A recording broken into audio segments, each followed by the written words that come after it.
आता आपण तुमच्या तुतीच्या प्लॉटमध्ये मॅडम तुम्ही एसिड वैदिक वापरले या तुतीसाठी तर तुम्हाला काय फरक पडलाय?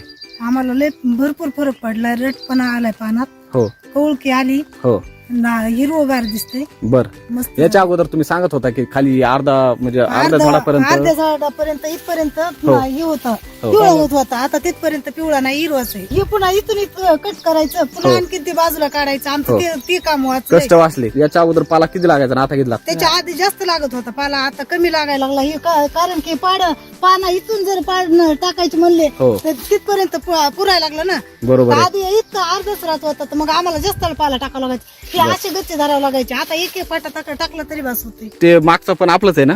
आता बघा क्वालिटीच नाही ना पानाला, बुडापर्यंत पिवळा दिसायला त्याचं. बुडापर्यंत पिवळे आणि हे बघा तुमच्या मागं पूर्ण हिरवगार आहे. पानामध्ये चिकट महत्वाचं आहे ह्याला. जेवढा चीक असेल तेवढा पाणी पाला ते हे होतंय ना चांगला. काही इथून हे बघा, हे लवचिकपणा पानात राहते ना. बरोबर येतंय आहे. ना असं हे मधलं. आधी काय व्हायचं, असं मोडलं तरी असं ह्याच्यातून चिक येत नसतं. चीक येत नव्हता. म्हणजे कारण की त्याला ते खायला कोरडं नव्हतं ना त्याला. पाड्यासारखं राहत होतं. कोरडं पडायचं झाड.